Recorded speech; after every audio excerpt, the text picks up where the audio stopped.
하나님 말씀은 출애굽기 10장 17절입니다.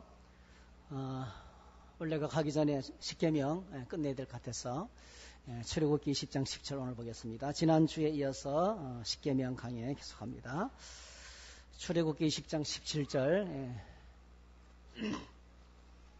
같이 읽겠습니다. 내 이웃의 집을 탐내지 말라. 내 이웃의 아내나 그의 남종이나 그의 여종이나 그의 소나 그의 낙이나 물은 내 이웃의 소유를 탐내지 말라. 아멘. 오늘 탐내지 말라 이런 제목으로 말씀을 생각하겠습니다. 기도하겠습니다. 하나님 감사합니다. 이렇게 2018년 한 해 동안에 이 52주 동안에 우리의 삶을 지켜주시고 저희들의 발걸음을 인도해 주셔서 감사합니다. 많은 일들이 있었지만은 하나님의 은혜로 여기까지 오게 된 줄로 믿습니다. 이제 저희들이 찬양하며 기도하며 이제 말씀을 듣습니다. 우리의 심령 속에 성령께서 오셔서 말씀해 주시기를 원합니다. 주의 말씀을 깨닫게 해주시기 원합니다. 이 말씀을 붙들고 믿음으로 살아갈 믿음을 주시기를 원합니다. 그리고 말씀의 풍성한 열매가 우리 삶에 가득하도록 축복해 주시옵소서. 함께해 주시기를 소원하오며 예수님의 이름으로 기도드립니다. 아멘. 이 탐내지 말라는 말은 여러 가지 용어로 우리에게 표현될 수 있어요. 히브리어로는 오른쪽부터 읽는 거예요.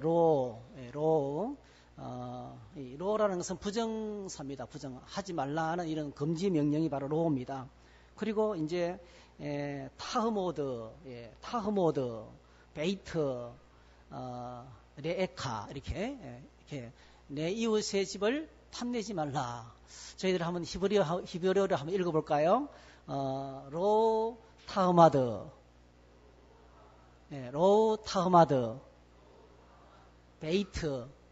베이트라 말은 집이란 뜻이에요. 집. 그리고 베이트 레케. 베이터 레케 이렇게 밑에 있는 점들이 모음이고요. 위에 있는 큰 글자가 자음이에요. 검은 것은 글이고 흰 것은 책입니다. 이 타우모드라는 말은 헬라어로는 에피두미오라는 말을 씁니다. 에피두미오.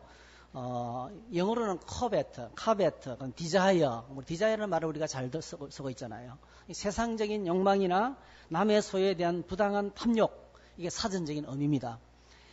그래서 이 말과의 동의어들이 참 많이 있는데요. 탐심이라든지 또 뭐 욕망이라든지 탐욕 다 같은 계통에 속하는 같은 말들입니다. 지난주에 저희들이 거짓말 하지 말라, 거짓 증거하지 말라, 비방이라든지 비평이라든지 이런 것 정죄라든지 이 말을 포함하고 있는 것처럼 이 탐내지 말라는 말 속에서도 이렇게 욕망이라든지 그 다음에 또 탐욕 그 다음에 탐심 이런 것들을 다 포함하고 있는 그런 말들입니다. 우리는 하나님께서 우리 몸을 어떻게 만드셨나 하면 뭔가 부족할 때 스스로가 그걸 원하도록 하나님께서 만드셨어요. 그래서 우리 안에 이 욕망이라는 말하고 비슷한 단어가 하나 있는데 그것이 욕구라는 말입니다. 욕구라는 말은 사실은요, 배가 고플 때 먹고 싶은 거예요. 피곤할 때 누워 쉬고 싶은 거예요. 그리고 혼자 있을 때 같이 있고 싶은 거예요. 이런 것들, 이런 욕구. 하나님께서 우리 몸을 위해서 우리 몸을 유지하도록 하기 위해서 주신 거룩한 욕구가 우리 신체적인 육체적인 욕구가 있어요. 하나님이 주셨어요. 근데 이 욕구가 왕성해야 되죠. 배가 고프면 막 먹고 싶어져야 되고요. 그 다음에 또 이런 그런 피곤하면 빨리 쉬어야지 하는 결단을 내려야 됩니다. 그렇죠? 근데 그것을 무시하고 밥이 먹고 싶은데 먹지 않고 쉬어야 할 때 쉬지 않으면 어떻게 돼요? 몸이 이제 고장이 나고 거기에 계속되면은 큰 병이 우리에게 다가옵니다. 내 몸을 잘못 사용할 때 오는 것이 내 몸에 여러 가지 많은 질병들이 다가오게 되는 거예요. 그래서 우리 몸을 이 육체의 욕구를 잘 충족시켜줘야 되고 만족시켜줘야 돼요. 이건 우리 스스로가 해결할 수 있는 것들입니다. 사실은요. 거기다가 내가 마음 먹고 잘 관리하기로 하면 몸에 무리가 가지 않도록 욕구를 채워가면서 그렇게 살아갈 수가 있습니다. 하나님께서 우리 몸을 이제 유지하기 위해서 주신 것이죠. 그런데 이제 우리 몸의 욕구를 보면 배가 고프면 밥을 먹으면 우리 몸에 이제 육신이 이제 아주 원활하게 돌아가도록 작용하는데 그것이 우리 안에 신경계잖아요. 수많은 신경계가 있어가지고 위액을 분비할 때 분비하고 또 너무 많이 분비하면 이거 빵꾸 나니까. 위액이 얼마나 강한 산성인지 몰라요. 쇠도 녹일 수 있는 강력한 산성이에요. 너무 많이 넣으면 위가 뻥커나잖아요. 그래서 그걸 수답시켜주는 신경이 있어요. 그러니까 음식이 들어가면 위액을 분비시키는 신경계가 있는가 반면에 이걸 브레이크 역하는 신경계가 있어요. 이걸 가르쳐서 이제 우리가 저는 정확하게는 모르지만 교감신경과 부교감신경이 있대요. 눈에 보이지는 않지만은 그래서 조절을 합니다.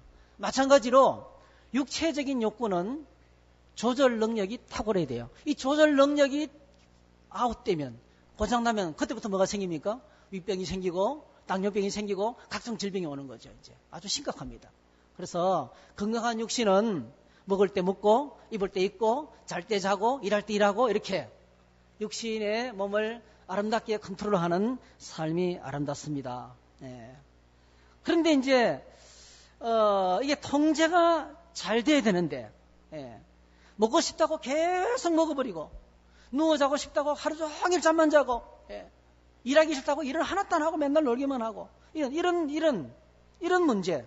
문제가 오늘 이제 이게 생기는데요. 이걸 통제하도록 하나님께서 우리에게 주신 것이 있어요. 그게 뭐냐면 양심과 도덕과 이성이에요. 양심과 도덕과 이성을 통해서 적당하게 통제가 되도록 하셨어요. 근데 여러분이 아시죠? 인류가 범죄함으로 어떻게 되었는지 아시잖아요. 인류가 범죄함으로 말미암아 이 통제 기능이 아웃돼 버렸어요. 우리 인간이 우리 스스로를 통제할 수 있는 능력을 잃어버리고 말았어요. 전적으로 부패하게 되었어요. 양심이 마비되고 하면 안 되는 줄 알면서 해요. 하면 안 되는 것을 뻔히 알면서도 그냥 무시하고 합니다, 여러분. 왜요? 양심이 마비되고 이성이 컨트롤 아웃돼 버리고 그리고 도덕이 망가져 버렸습니다. 그 결과 어떻게 됐습니까? 그 욕구와 욕망이 건강한 욕구와 욕망이 사라져 버리고 자기 자신만을 위한 욕망이 가득 차게 된 거예요. 자기 자신만의 만족을 위한 욕망. 그걸 우리는 가르쳤어요. 애벌 디자이어라 그래. 애벌 디자이어. 정욕이라 그래. 정욕. 악한 욕망. 그래서 이 땅에 존재하는 건강한 욕망도 있고 건강한 욕구도 있는데 이게 다 무시를 당하고 병이 났기 때문에 고장이 났기 때문에 오늘 이 땅에 악한 정욕으로 가득 찬 세상이 되고 말았다는 거예요. 여러분에게 질문을 한번 던지고 싶어요. 욕망이 나쁜 것입니까? 욕망이 있어야 되죠. 사실은 한편으로 볼 때요. 나는 나름대로 잘 산다고 생각했는데 어느 날 친구를 오랜만에 만나서 그 집에 갔어요. 갔더니 진짜 그야말로 저 푸른 초원 위에 그림 같은 집을 짓고 사는 거예요. 그리고 이제 오디오룸도 있고 정말 편안한 아주 이 성능 좋은 마이크와 스피커와 앰프와 그리고 아주 편안하게 쓸 수 있는 소파와 그리고 엄청나게 많은 음반이 쫙 있고요. 영상도 있고 음악 감상품이 있는 거예요. 집에. 그리고 밖에 나와봤더니 이게 뭐 카페인지 집인지 분간이 안 가는 거예요. 정원도 너무 잘 꾸며져 있고 아주 기가 막힌 카페를 보고 왔어요.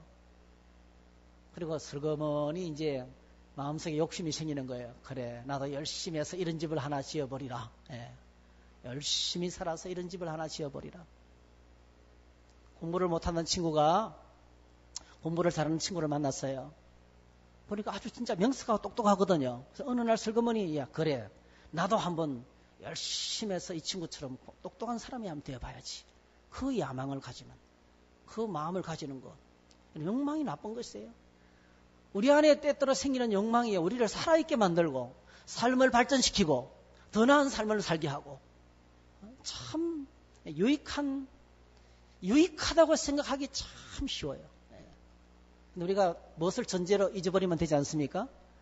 우리 인간이 타락한 이후에 우리 안에 생기는 욕구와 욕망은 이 자체가 통제불능인 상태가 되고 말았어요. 굉장히 위험한. 이 우리 안에 있는 이 디자이어가요, 이 욕구가 얼마나 강력한지를 잊고 있는 거예요, 저희들이. 그래서 내가 타락했다는 걸 기억하셔야 돼요. 우리가 죄로 말미암아서 통제 기능을 잃어버리는 사람이라는 것을 기억하셔야 되겠어요. 그래서 성경은 이 십계명의 이 마지막 계명에서 하나님 이 문제를 굉장히 심각하게 다루고 있습니다. 왜냐하면 인간이 타락한 이후에 찾아온 무서운 결과가 뭡니까? 건강한 욕망이 사라지고 악한 욕망이 가득 차게 되었기 때문에 그렇습니다. 욕망이 내 안에 들어오는 순간부터요, 사람은 욕망의 노예가 됩니다. 그리고 그 욕망은 스쳐 지나가는 마음의 생각 정도가 아니고요, 그 욕망이 이루어질 때까지 거룩한 하나님의 백성의 길을 버리고 죄악에 빠져버리기 때문에 그렇습니다. 오늘 이 시간에 우리 마음속에 이거 해야 되겠다는 목표가 정해진 사람들이 있을 거예요. 말씀이 잘 안 들려올 거예요, 사실은요. 오로지 그걸 향했어요. 정치적인 목적, 명예적인 목적, 육신적인 목적, 어떤 목적이 분명하면 그게 내 마음을 사로잡고 있으면 하나님 말씀이 잘 안 들려와요. 하나님의 목적 보이지도 않아요. 고통당하는 사람들 아예 눈에 안 들어옵니다, 여러분. 사랑하며 사는 삶 불가능합니다, 여러분. 그 욕망에 사로잡혀 버립니다. 그 욕망의 노예가 되어버립니다. 우리가 가장 쉽게 빠져버리는 유혹이 바로 뭐냐면 돈에 대한 욕망이잖아요. 돈에 대한 욕망. 예. 디모데전서 6장 10절, 돈을 사랑함이 일만하게 뿌리가 되나니 이것을 탐내는 자들은 이 돈의 욕망에 빠진 사람들입니다. 돈의 욕망을 빠지면 어떻게 됩니까? 미혹을 받아 믿음에서 떠나 많은 근심으로서 자기를 찔렀다 했어요. 미혹을 받아 반드시 잘못된, 돈만을 위해서 살면 반드시 잘못된 길로 가게 돼 있어요. 미혹. 그리고 믿음 절대로 못 지킵니다. 믿음을 떠나게 돼요. 믿음이 떠나면 뭐가 찾아옵니까? 근심이 찾아와요. 왜요? 온 세상 모든 걱정, 근심, 염려가 다 자기에게 짓누릅니다, 여러분.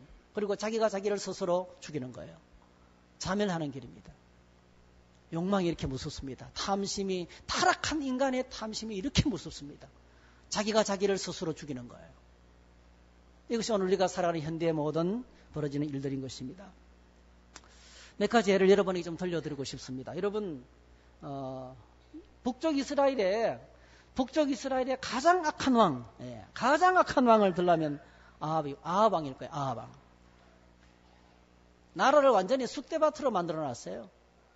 이세벨이라는 여자를 왕비로 들이고 난 다음부터는요, 북쪽 거룩한 하나님의 백성 이스라엘이 난잡한 바알신으로 가득 차게 됐어요. 모든 선지자들을 다 잡아 죽이고요. 하나님 믿는 사람 다 잡아 죽이고요. 목숨을 부지하기 위해서는 굴에 숨어서 살아야 돼요. 예. 의로운 자들을 다 잡아가두고요. 예? 정직한 사람 다 잡아가두고요. 그리고 왕궁 안에 선지자 학교를 세워놓고 바알 선지 학교를 세워놓고 바알 종교를 퍼뜨리기 시작했어요. 어느 날 이 아합 왕 왕궁 곁에 정말 열심히 믿음을 지키면서 평범하게 살아가는 나봇이라는 사람이 포도원을 갖고 있었어요.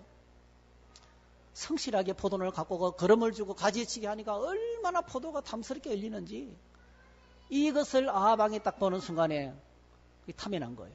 아합 왕이 가진 것이 없습니까? 빚가버리한 그 왕궁에 살면서, 그리고 없는 게 없어요. 자기 땅에 없는 게 없어요. 근데 이스라엘 사람 나봇이 그 포도원을 보면서 이것도 내가 가져야 되겠다. 여러분, 욕구는 내 몸에 필요해서 느끼는 거예요. 욕망은 내가 가지고 있음에도 불구하고 남이 가진 것을 보면 그것도 또한 내 걸로 만들고 싶은 것이 욕망이에요. 조금 차이가 있어요. 그렇죠? 조금 차이가 있습니다. 아합 왕의 마음속에 이 욕심이 찾아온 거예요. 이 나봇의 포도원을 자기 것으로 만들고 싶은 욕심이 생긴 거예요. 그래서 걱정하고 있으니까 결국 정당한 방법으로 팔아라 이렇게 안 파니까, 왜? 나봇이 목숨 걸고 지키거든요. 조상으로부터 물려받은 이 땅을 절대로 팔 수 없습니다. 목숨 걸고 백성의 땅의 경계표를 절대로 옮기지 말라 말씀했기 때문에 하나님 말씀 붙들고 죽으면 죽었지 못 판다는 거예요. 그래서 방법이 없잖아요.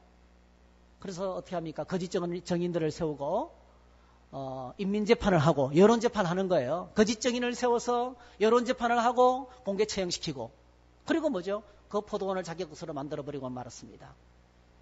아합 왕이 그렇게 포도원을 자기 것으로 만들고 난 다음에 하나님의 사람 엘리야가 가장 악할 때에 가장 강력한 선지자가 활동했어요. 하나님의 사람 엘리야가 그를 찾아와서 이렇게 말씀을 전합니다. 너는 그에게 말하여 이르기를 여호와의 말씀이 내가 죽이고 또 빼앗았느냐 하셨다 하고, 또 그에게 이르기를 여호와의 말씀이 개들이 나봇의 피를 핥은 곳에서 개들이 내 피 곧 내 몸의 피도 핥으리라 하였다 하라 그랬어요. 와, 참 이 무서운 말씀을, 이 무서운 심판이 담겨있는 예언을 엘리야가 찾아가서 아합 왕에게 전달합니다. 여러분, 하나님께서 이 탐심을 얼마나 심각하게 다루는, 여러분, 왕이 한 나라의 왕이 아니 농부의 땅을 빼앗는 거, 자기가 필요해서 서는 거 얼마든지 가능할 수 있어요. 하나님께서 얼마나 심각하게 생각하고 있냐면 이 탐심의 문제를 결코 가볍게 생각하지 않았다네. 적극적으로 하나님께서 선자를 보내고 뭘 말씀했습니까? 그에게 심판을 선포했습니다. 나봇이 피 흘려 죽었던 곳에 너도 피가 흘려서 그렇게 비참하게 죽게 될 것이다. 하나님께서 예언하셨어요. 시간이 지났어요. 아람 왕이 쳐들어왔어요. 아람 나라가 쳐들어왔어요.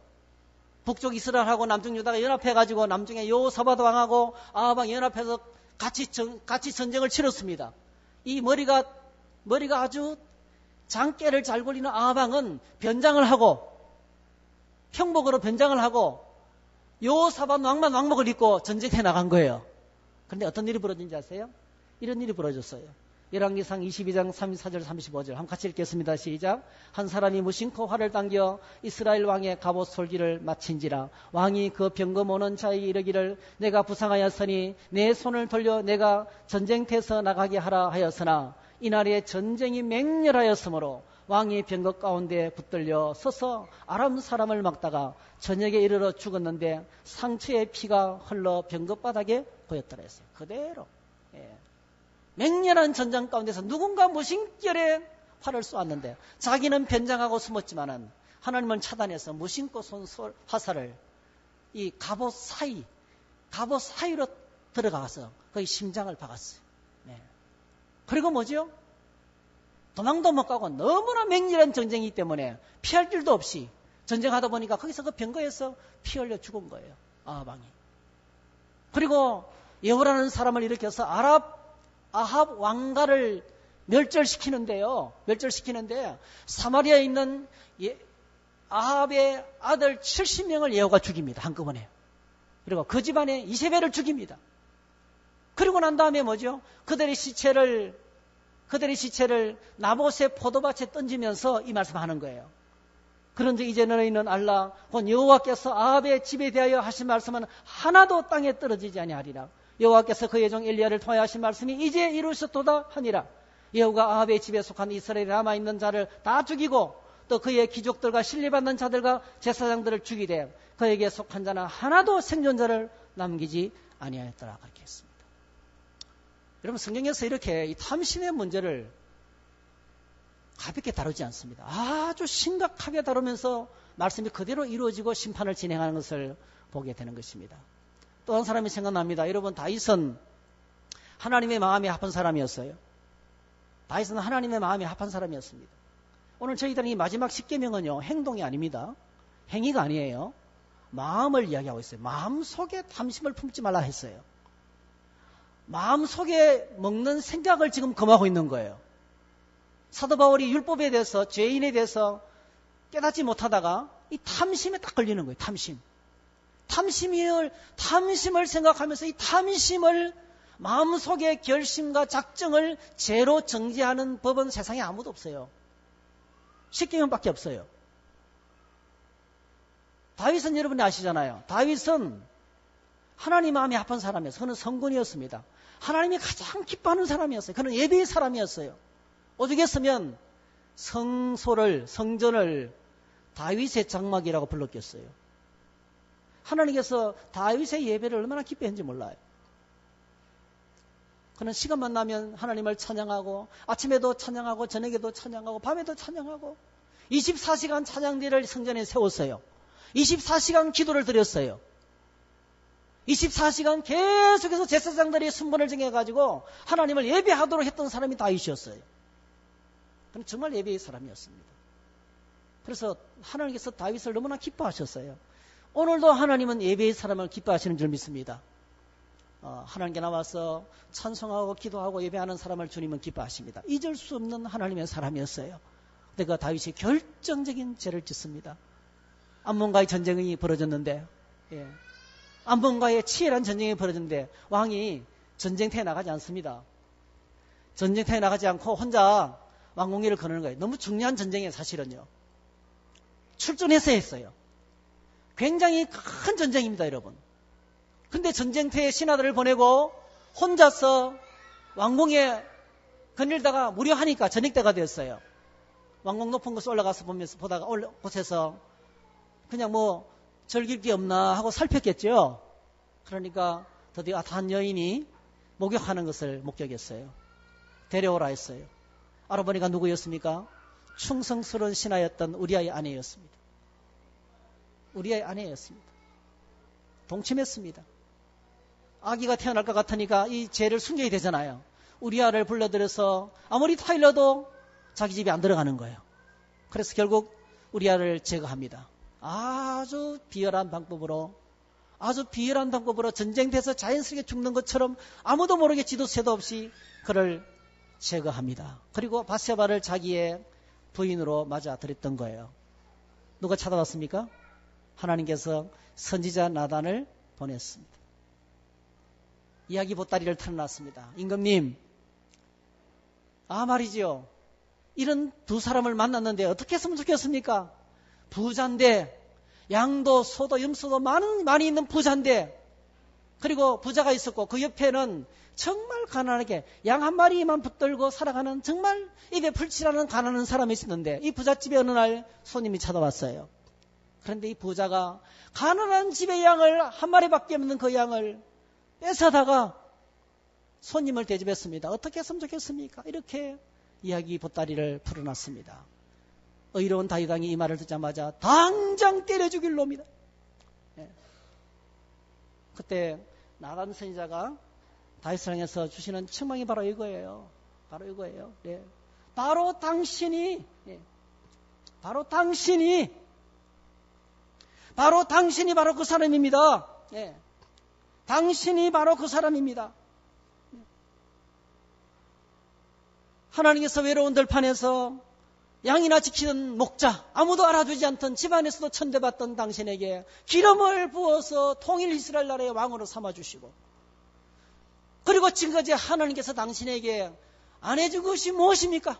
사울 왕의 그 위협에서 보호해주시고 지켜주시고 수많은 사람들을 보내주시고 뭔가 부족하면 지금도 더 줄 수 있다는 거예요. 끝없이 은혜를 베풀고 세워줬는데, 그러면서 이렇게 말씀하는 거예요. 내가 어찌하여 내가 여호와의 말씀을 의심여기고 나 보기에 악을 행하였느냐. 내가 칼로 햇사람 우리아를 치되 암몬 자손의 칼로 죽이고 그의 아내를 빼앗아 내 아내로 삼았도다. 이제 내가 나를 업신여기고 햇사람 우리아의 아내를 빼앗아 내 아내로 삼았은즉 칼이 내 집에서 영원토록 떠나지 아니하리라 하셨고 했어요. 참 무서운 말이에요. 칼이 내 집에서 영원토록 떠나지 않겠다. 그때부터 여러분 집안 안에서 쿠데타가 일어나는데요. 큰아들이 반란을 일으키고 압살롬이 반란을 일으키고 자기들끼리 죽이고, 압살롬이 반역을 일으킬 때는요 거의 다윗이 너무 수치를 당합니다. 엄청난 너무 급해가지고 신발도 못 신고 도망을 갔어요.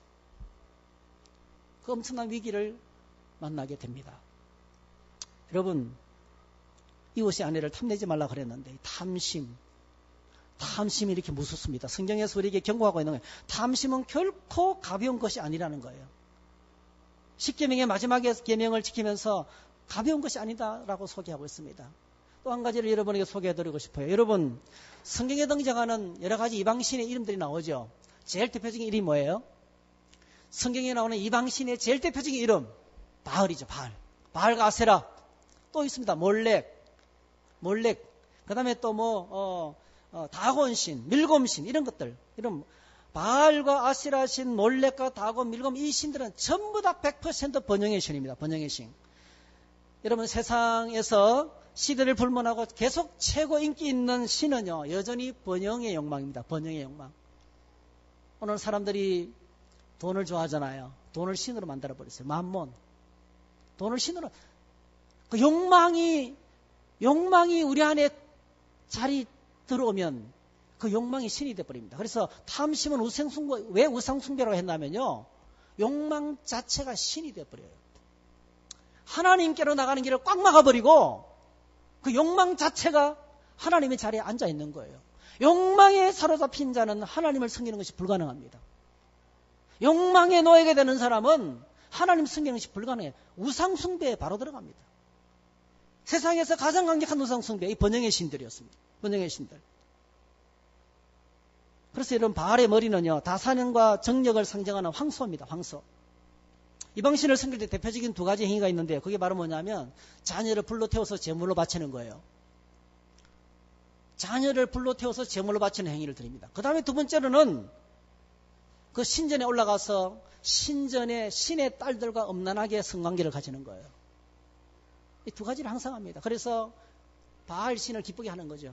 아주 음란한 장면을 보여주면서 바알 부부가 행복하게 결혼 생활 잘할 수 있도록 그렇게, 그래서 많은 아이가 태어날 수 있도록 땅을 축복하도록 그렇게 자극하는 거예요. 바알에게 드리는 제물은 100% 뇌물입니다. 뇌물. 이거 받으시고 잘 해달라는 거예요. 이거 받으시고 축복해달라는 거예요. 오늘날 교회에서 헌금하시는 분들도 그런 분이 있는지는 모르겠어요. 하나님 이거 받으시고 잘 해주시기 바랍니다. 우리가 드리는 헌금은 그거 아니에요. 하나님 은혜에 감사해서, 주님 사랑이 너무 감사해서, 많이 드리고 싶은데 없어서 미안한 마음을 담아서 감사로 주님께 드리는 거죠. 감사로 주님께 드리는 거죠. 지난번에 한 분이 그런 고백을 하더라고요. 감사헌금을 설교하니까 한 주간 내내 불평밖에 안 했대요. 불평한 생각만 가득 나는 거예요. 한 주간 내내 불평만 했대요. 감사헌금을 설교하니까, 야, 오늘 이번 주에는 감사헌금을 낼 자격이 있는가 하니까 자격이 없더래요. 근데 딱 한 가지 감사한 것이 생각이 나더래요. 불평하는 것도 감사하더래요. 살아있으니까. 자기가 살아있는 것 자체가 감사하더래요. 그래서 감사헌금을 드렸다는 거예요. 그렇습니다. 우리는 하나님께 뇌물로 이거 받으시고 하나님 잘해주시기 원합니다. 그게 아니에요. 그건 뇌물이죠.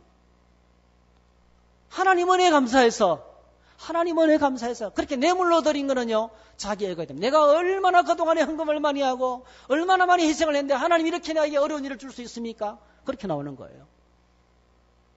그래서 여러분, 어떻게 하다가 하나님의 백성이 이렇게까지 오게 됐어요? 에레미야서를 보면 이렇게 나옵니다. 에레미야 7장 31절 32절 이스라엘의 실상을 이렇게 고망을 합니다. 흰놈의 아들 골짜기에 도벳 사당을 건축하고 그들의 자녀들을 불에 살랐다니 내가 명령하지 아니하였고 내 마음에 생각하지도 아니한 일이라. 그러므로 여호와께서 말씀하시니라. 날이 이르면 이곳을 도벳이라 하거나 흰놈의 아들의 골짜기라 말하지 아니하고 죽임의 골짜기라 말하니 이는 도벳의 자리가 없을 만큼 매장했기 때문이니라. 이렇게 했어요. 이게 바로 흰놈의 골짜기, 이 도벳의 골짜기가 바로 뭡니까? 아골 골짜기입니다. 아골 골짜기. 아골 골짜기 바로 이것이. 이 아골 골짜기에서 뭐 했습니까? 이스라엘 백성들이 사당을 짓고 자기들의 욕심을 채우기 위해서 자녀들을 불태우고 엄난한 짓거리를 한 거예요.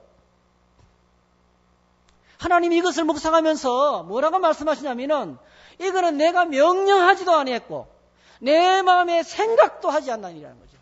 이렇게까지 타락하고 이렇게까지 변질될 줄 몰랐다는 거예요. 하나님을 섬기는 거룩한 백성들이 이렇게 세속적이 되고 이렇게 욕망에 놓이게 된 줄 몰랐다는 거예요.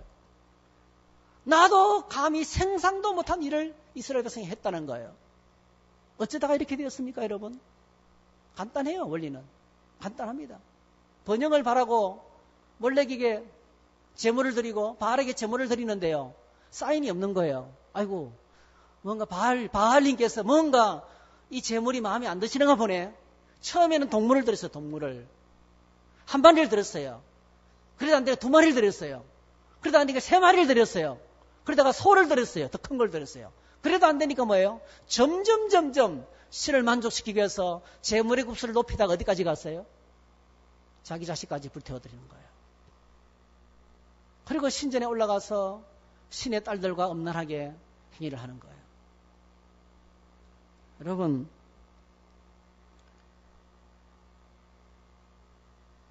번영의 욕망에 사로잡힌 세상에 두 가지 특징이 있습니다. 하나는 뇌물이고 하나는 매춘입니다. 성적 타락이에요. 이건 오늘 우리가 살아가는 시대하고 똑같습니다. 부패가 있는 곳에요. 타락이 있는 곳에 들어가면 반드시 이것이 있습니다. 뇌물과 매춘. 사회를 병들게 하고 세상을 병들게 하는 것이 바로 이 두 가지가 그 세상을 자리 잡고 있는 것입니다. 욕망이죠. 욕망을 컨트롤하지 못하고 우리 안에 탐심을 컨트롤하지 못하면 믿음을 절대로 지킬 수가 없다는 것을 여기서 발견할 수 있어요. 아담과 하와가 죄를 지을 때 보면은 하나님께서 그 당시 상황을 아주 상세하게 말씀합니다. 여러분, 하나님께서 십계명의 마지막 계명을 왜 탐내지 말라고 하셨을까? 이거 한번 생각해 보신 적 있으세요? 이거는 에덴 동산에서부터 시작된 일이에요. 행복한 에덴 동산에 마귀가 찾아왔습니다. 그리고 계속해서 하와를 붙잡고 작업을 했습니다. 드디어 하와의 마음이 넘어갔습니다. 그때 상태를 그러니까 행위보다는 그때 상태를 성경이 묘사하고 있어요. 이렇게 묘사합니다. 한번 읽어볼까요? 시작. 여자가 그 나무를 본즉 먹음직도 하고 보함직도 하고 지혜롭게 할 만큼 탐스럽기도 한 나무인지라. 여자가 그 열매를 따먹고 자기와 함께 있는 남편에게도 주매 그도 먹은지라 이랬어요. 상태. 그 마음속을 지금 들여다보고 있어요. 성경은 하와의 마음속을 지금 묘사하고 있는 거예요. 마귀의 말을 듣고 하나님께서 금하신 나무를 딱 쳐다보니까 어떻습니까? 전에는 그걸 못 느꼈어요. 에덴 동산 안에 먹기에 좋은 실과와 보기 아름다운 나무들로 가득 차 있었거든요.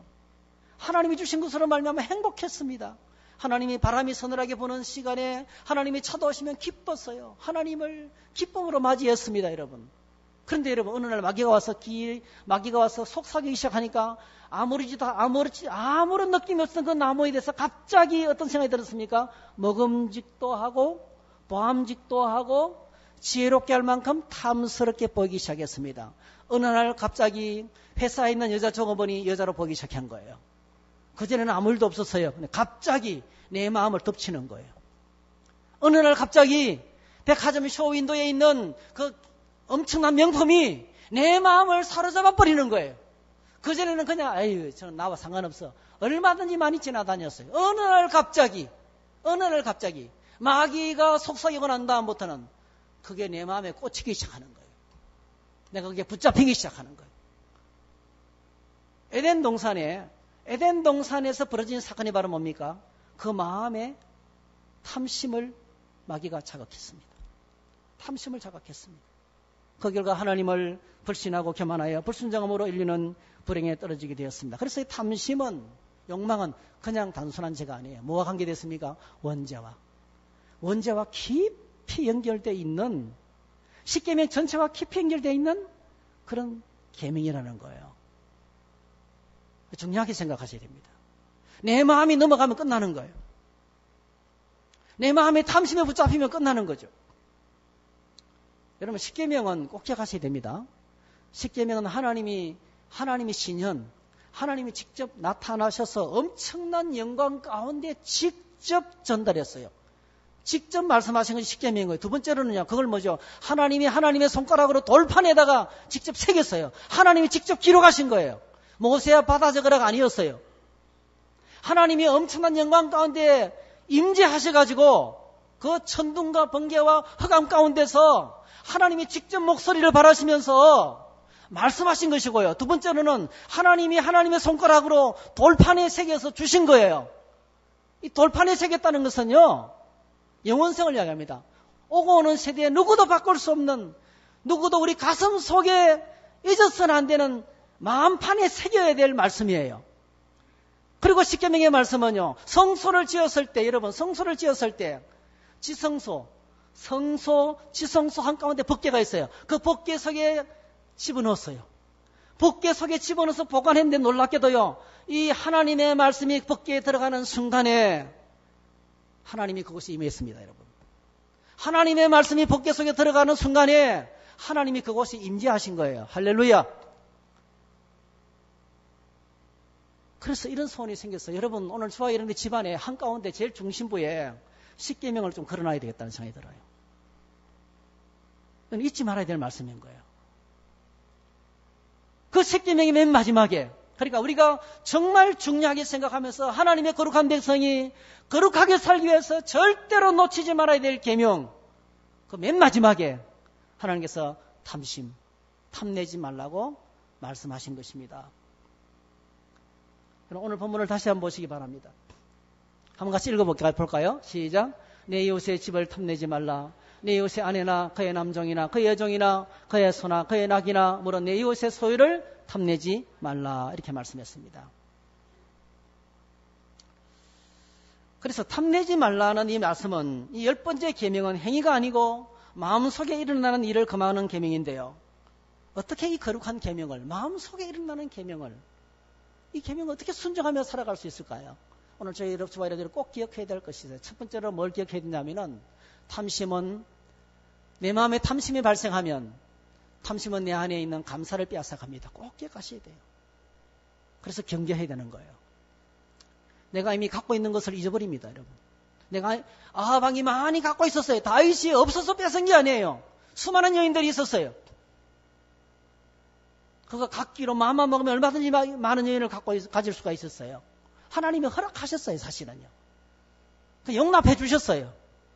기뻐하는 건 아니었지만은. 그런데 하나밖에 없는 행복한 가정을 박살냈어요. 그 집안을 다 죽여버렸습니다. 자기 것을 차지하기 위해서. 탐심이 생기면 제일 먼저 하나님의 주신 것에 대한 감사가 사라지는 거예요. 그래서 여러분 이 사무엘하 12장에 보면 나단이 찾아와가지고 먼저 말한 것이 하나님이 당신에게 이렇게 은혜를 베푸셨지 않습니까? 사울 왕의 손에서 구원해 주시고 머리에 기름을 부으시고 그리고 너가 원한다면 안 준 게 뭐냐는 거예요. 끝없이 지금까지 공급해주고 전쟁에서 승리하도록 도와준 하나님의 은혜를 네가 잊었느냐 이렇게 했어요. 오늘 저희들이 욕망의 노예가 되면 감사를 잃어버립니다. 기억하셔야 돼요. 두 번째로는요. 그래서 오늘 저희들이 이 사도 바울이 그 차가운 로마 감옥에서 했던 고백을 다시 한번 되새김질 해야 돼요. 사도 바울이 그 차가운 감옥 안에서 기뻐하면서 했던 고백 12절 나는 비천에 처할 줄도 알고 풍부에 처할 줄도 알아 모든 일 곧 배부름과 배고픔과 풍부와 궁핍에도 처할 줄 아는 일체의 비결을 배웠습니다. 내게 능력 주시는 자에서 내가 모든 것을 할 수 있습니다. 이렇게 고백할 수 있는 이유가 뭐 어디 있습니까? 11절이에요. 내가 궁핍함으로 말하는 것이 아니라 어떠한 형편이든지 나는 자족하기를 배웠다는 거죠. 자족한다는 것은 모든 상황에서 감사하는 것입니다. 모든 상황에서 하나님에 향한 감사를 고백하는 것입니다. 여러분 그렇게 되시기를 주의 이름으로 축복합니다. 모든 상황에서 감사하는 거예요. 지난주에 우리 성도님 한 분을 만났는데요. 그러는 거예요. 시력도 지금 한쪽 눈은 실명이고 누군지 아실 거예요. 한쪽 눈은 실명이고 한쪽 눈은 0.3이에요. 잘 안 보여요. 어른거려요. 그리고 신장이 지금 심각하게 안 좋습니다. 사실은요. 걸음도 겨우 걸어요. 그런데 청주 성도교에 나와서 예수님을 믿게 되고 그동안 지금까지는 혼자서 살았는데 나 혼자밖에 없었는데 날 챙겨주는 사람이 있고 사랑해주는 사람이 있고 기도해주는 사람이 있고 이렇게 교통하게 돼서 너무 감사합니다. 목사님 감사합니다. 행복합니다. 이런 고백을 하더라고요. 얼마를 가져야 감사가 나오겠어요. 꼭 기억하시기 바랍니다. 어떤 형편이든지 감옥 속에 있지만은 사도 바울이 나는 자족하는 법을 배웠다. 나는 감사하는 비결을 배웠다. 할렐루야. 감사하는 비결을 배웠다는 거예요. 디모데전서 6장 6절에도 자족하는 마음이 있으면 경건은 큰 이익이 되느라 했어요. 엄청나게 우리가 많은 것을 갖고 있음에도 불구하고 우리는 여전히 불평합니다. 여전히 행복하지 못합니다. 왜 그렇습니까? 다른 사람을 보면서 비교하기 때문에. 꼭 기억하시면 좋겠어요. 내가 지금 갖고 있는 것은 하나님이 주신 것입니다. 할렐루야. 다시 한번 고백할 거예요. 내가 지금 갖고 있는 것은 하나님이 내게 주신 최고의 것들입니다. 할렐루야. 내 아내, 내 남편 최고입니다, 여러분. 내 자식들 최고입니다. 하나님이 내게 줄로 지어준 것이 최고입니다. 우리 교회가 최고입니다. 할렐루야. 하나님이 내게 주신 것은 최고만 주셨어요. 다른 사람 것은 좋아 보이지만 내한테는 안 맞아요. 다른 사람 것은 빅 사이즈고 배기수도 배기통수도 넓고 아파트도 넓고 자동차도 크고 집도 기가 막히지만은 나에게는 안 맞아요. 그래서 하나님께서 나에게 최고로 좋은 것을 주셨어요. 내가 처한 것이 어떤 것인지, 많이 가졌던지 작게 가졌던지 하나님이 내게 주신 것은 가장 좋은 것입니다. 그걸 이야기하고 있는 거예요. 지금 하나님께서. 우리가 가져올 때 뭐 갖고 온 게 있느냐? 빈손으로 왔지 않느냐? 갈 때 갖고 갈 게 있네. 빈손으로 가지 않느냐? 그러면 내가 지금 뭔가를 가졌다면 하나님이 주신 최고의 것이다. 그러므로 감사해야 된다. 할렐루야. 두 번째로는 탐심은 죄에 대해서 둔감하게 만듭니다. 예. 탐심은 죄에 대해서 둔감하게 만듭니다. 탐심이 딱 들어오면 돈이나 쾌락이나 성이나 권력이나 명예에게 딱 붙들리기 시작하면요. 그때부터 우리 마음의 눈에는 쇠강경이 끼입니다. 그래서 하나님의 말씀과 경고도 들려오지 않습니다. 분별력이 사라집니다. 신앙의 최대 위협이 바로 뭡니까? 죄에 대해서 둔감해지는 것입니다. 적당하게 타협하고 적당하게 어울리는 거 아무리 이상하게 생각합니다. 죄를 짓고 있음에도 불구하고 당연하다고 생각합니다. 탐심의 노예가 그렇게 무섭습니다. 세 번째로 탐심의 노예가 되면 존귀함을 다 빼앗아버립니다. 여러분 아시죠? 발람이라는 선지자는 존귀한 하나님의 사람이었어요. 그가 눈을 열면 하늘이 보였어요. 그가 눈을 열면 하나님의 축복이 보였어요. 할렐루야.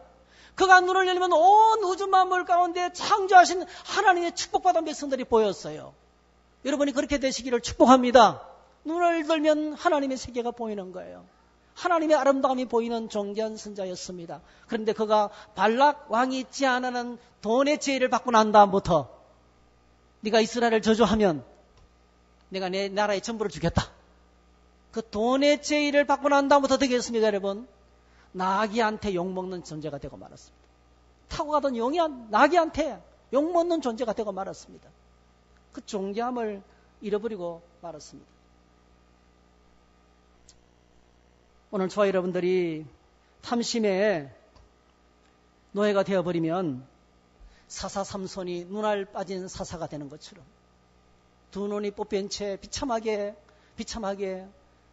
맷돌을 돌리는 노예가 되어버리는 것처럼 오늘 이 땅에 저희들이 탐심이 내 안에 들어오면 우리가 그렇게 눈알 빠진 삼손이 된다는 걸 기억하셔야 되겠어요. 욕망 뒤에 숨겨진 무섭고 날카로운 발톱을 볼 수 있어야 되겠어요. 이것이 바로 우리가 부정적인 방법으로 탐심에서 떠나는 방법입니다. 그럼 적극적으로 어떻게 되냐면 한 가지입니다. 성경 우리에게 딱 한 가지를 말씀하고 있습니다.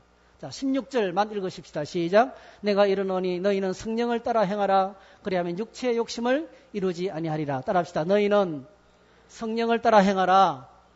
네, 그렇습니다.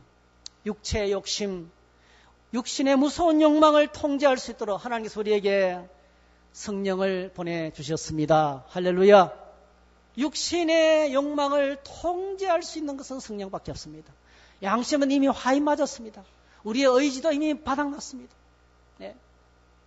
이 땅의 도덕은 이미 떨어진 지 오래됐습니다, 여러분.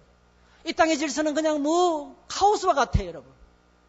우리가 유일하게 회복할 수 있는 길은 내 육신의 욕망을 통제할 수 있는 것은 성령의 소욕밖에 없습니다.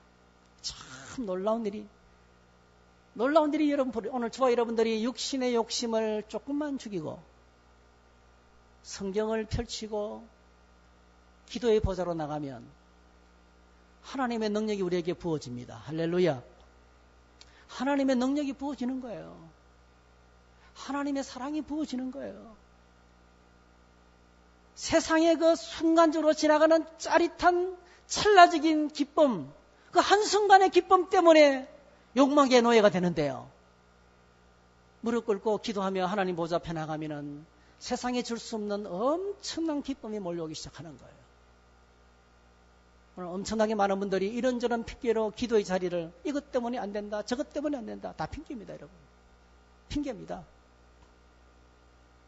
육체의 욕심을 조금만 죽이면, 육체의 욕망을 성령으로 컨트롤하기 시작하면 우리 안에 하나님의 은혜가 밀물처럼 부어지는 거예요. 하나님 우리에게 욕망을 통제할 수 있는 유일한 길을 주셨어요. 지금도 성령 우리 안에 들어와시기를 원하십니다. 우리와 함께 하시기를 원하십니다. 우리 안에 하나님의 기쁨을 주기를 원하십니다. 우리 안에 성령을 따라 행하라. 성령을 따라 행하라. 그래야만 육체 욕심을 이루지 아니하리라. 그렇게 말씀하셨습니다. 사랑하는 성도 여러분, 말씀 묵상 가볍게 생각하지 마시기 바랍니다. 여러 가지 많은 핑계로, 바쁘다는 핑계로, 이런저런 시간이 없다는 핑계로, 나는 해도 은혜가 안 된다는 핑계로, 나는 하나님께 아마 버림받은가 봐 이러면서 포기하는 사람 많이 있잖아요. 그래서 말씀 묵상 결코 가볍게 생각하지 마시기 바랍니다. 새벽 기도, 하나님께서 오늘 저와 여러분들 교회 일꾼들을 많이 세우셨는데요. 기도하라고 세우셨어요. 제가 노골적으로 절대로 한 번도 책망한 적이 없습니다, 여러분. 하나님이 여러분을 책망하시기를 바랍니다. 기도하라고 세우셨어요. 공식적인 기도해도 안 나와요. 직분을 받았는데 공식적인 기도해도 안 나와요. 권사님인데도, 집사님인데도 안 나와요. 기도하라고 세웠었어요. 기도하는 것은요, 남을 위한 게 아닙니다, 여러분. 내가 내 자신을 지키고 하늘의 기쁨을 맛보는 길입니다, 여러분. 기도가 사람을 살립니다. 죽은 자를 살리고 병든 자를 치료하시고 기도가 하나님의 능력입니다. 사람은 비전만큼 살고 기도만큼 이룹니다, 여러분. 저녁 기도, 새벽 기도, 각종 훈련들의 자리로 나가야 됩니다, 여러분.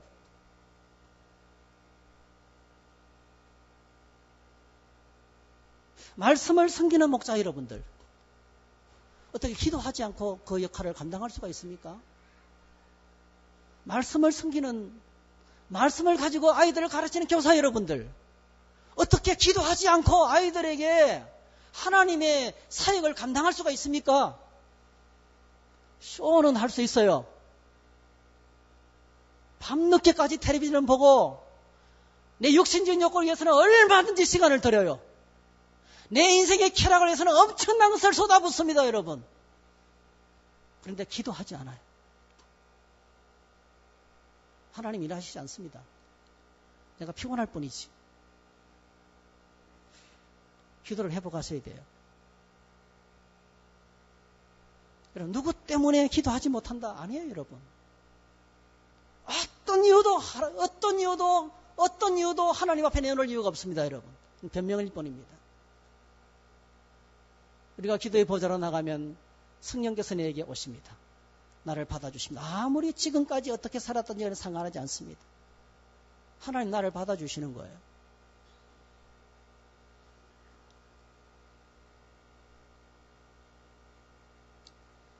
오늘 우리 안에 세상적인 욕망이 쫓겨나고 하나님의 거룩한 열망으로 채워지게 됩니다.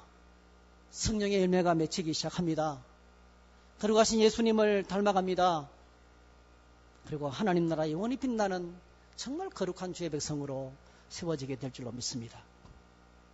말씀과 기도와 성령이 육체의 욕심을 이루지 않는 탐심을 물리칠 수 있는 유일한 방법입니다. 오늘 그렇게 저와 여러분들이 그렇게 주님께 나와서 하나님께 기도할 수 있기를, 잃어버린 것을 회복할 수 있기를 주의 이름으로 축복합니다. 한번 따라 합시다. 너희는 성령을 따라 행하라. 그리하면 육체의 욕심을 이루지 아니하리라. 할렐루야. 자리에 일어나서 함께 찬양합니다.